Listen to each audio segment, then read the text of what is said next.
पहाड़ को लगी छोटिए गाँटीए थिला। सेई गाँ रे राधु नामक गोटिए क्षीरवाला रहुथिला। से गोटिए छेଳି को पालिथिला।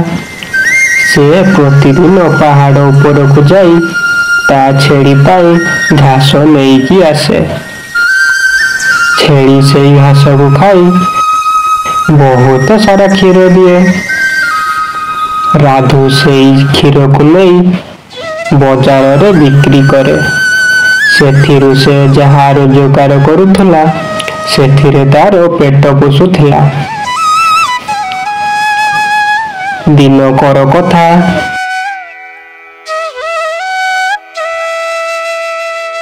दिने राधुर देह बहुत जोर खराब हो पड़ा। से आउ से दिन ता छेड़ी पाई घास आनिबा को जाई पारिला नहीं।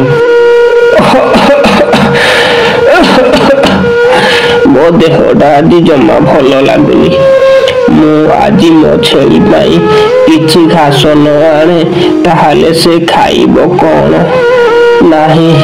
मते किछि गोटे करिबाकु पड़िबो। एमिति किछि भाबी राधु छेड़ी पाखकु गला। आउ छेड़ीर पघाटाकु फिटेई देला। निकुरे आज देहटा जमा भल लगुनि। मु आज तो पाई घास आनी पारिबिनी। तू जा आज जेतिकी घास पारिबु चोरिकी आसिबु। किंतु हाँ संध्या हेबा पूर्वरु फेरी आसिबु। यहाँ पर छेड़ीटी मालिकर कथा मानी सीधा पहाड़ ऊपर को चलिला। किछि रास्ता जीवा परे तार हरिण सहित भेट होला। हरिण भाई एठी कोउटी भल घास मिलिबो की? ओहो आउ टिके आगे को जाओ भल भल घास मिलिबो। सेठी सबु छेड़ी माने घास चोरुचंती। तुमको सेठी सांग मध्य मिल जिवो।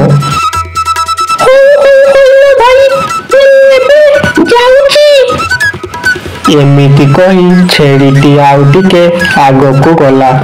किछि समय भितर से सेठारे पहुंची गला। अरे एठी तो सबु छेड़ी माने घास चोरुचंती। माने हे घास सबु भल होइथिबो।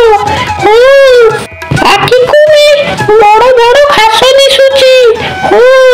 मु तो आज मने भरिकी चोरी मिलाऊ। एमिति कही छेड़ीटी घास चोरिबारे लागिला। से घास चोरु चोरु ताकू बहुत शोष हैला। से सीधा जाई पहाड़ पाख झरणा पाखरे जाई पहुंची गला। झरणारू बही जाउथला झलमल पानी। माछ माने भी से पानी रे खेलुथांती। से झरणार पानी बहुत सुंदर थिला आउ निर्मल थिला। छेड़ीटी से झलमल पानी को देखी ताकू गाधेइबाकू इच्छा हैला।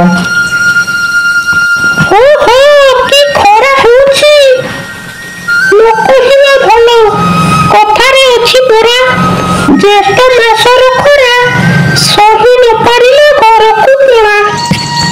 ठीक जेमिति एक मो दशा सेया।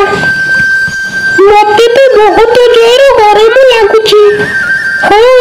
पानी भी बहुत सबुज स्वच्छ देखा जाउची। जाउची ए ठंडा पानी रे गाधेइबी। यह कही छेड़ीटी सीधा पानी भीतर को डेई पड़िला। से पानी भितरे जेमिति पड़ीची सबु माछ डेई बाकू लागिले। ओहो की शांति। बाहर गरम रो पड़ी गला परी लागुथला। हेबे ठंडा पानी टिके बाजिबारु जीवन टिके शांति पाइला। हो तो संध्या हेबाकू तो आहुरी समय बाकी अछि। जाउची हे पानी रे मने भरिची गाधीबी आउ। तापरे छेड़ीटी पहरी पहरी मझी नई को गला। ଆଉ ସେଇଠି ରହି ପାଳିକୁ ଛପ ଛପ କରି ଖେଳିବାକୁ ଲାଗିଲା। ସେ ଏମିତି ଗୋଡ଼ରେ ପାଳିକୁ ଛପ ଛପ କରୁଥିବା ସମୟରେ ତାର ଗୋଡ଼ଟି ଗୋଟିଏ ମାଛ ଦେହରେ ବାଜିଗଲା। ମାଛଟି ରାଗରେ ଗରଗର ହୋଇ ଛେଳିର ଗୋଡ଼କୁ କାମୁଡ଼ି ଦେଲା। ମାଛଟା ମୋ ଗୋଡ଼କୁ କାମୁଡ଼ି ପକାଇଲା ଲୋ। ଓହୋ କି କଷ୍ଟ। ମାଛଟି କାମୁଡ଼ିବା ଦ୍ୱାରା ଛେଳିର ଗୋଡ଼ ଝିମ୍ ଝିମ୍ ହୋଇଗଲା। ସେ ତୁରନ୍ତ ଭୟରେ ପାଳିରୁ ବାହାରି ଆସିଲା। ଓହୋ ଆଜିଠାରୁ ମୁଁ କାନ ମୁଡ଼ି ହେଲି, ଚାପୁଡ଼ା ବି ମାରି ହେଲି, ଆଉ ଜୀବନରେ କେବେ ପାଣିରେ ପଶିବିନି। ଏମିତି ସେଇ ଦିନରୁ ଛେଳିମାନେ ପାଳିକୁ ଦେଖିଲେ ଡରନ୍ତି। ଆରେ ଏବେ ତ ସନ୍ଧ୍ୟା ହେବାକୁ ଆସିଲାଣି, ମୋ ମାଲିକ ମୋତେ ଅପେକ୍ଷା କରିଥିବେ। ଯାଏ, ଜଲ୍ଦି ଘରକୁ ଯାଏ।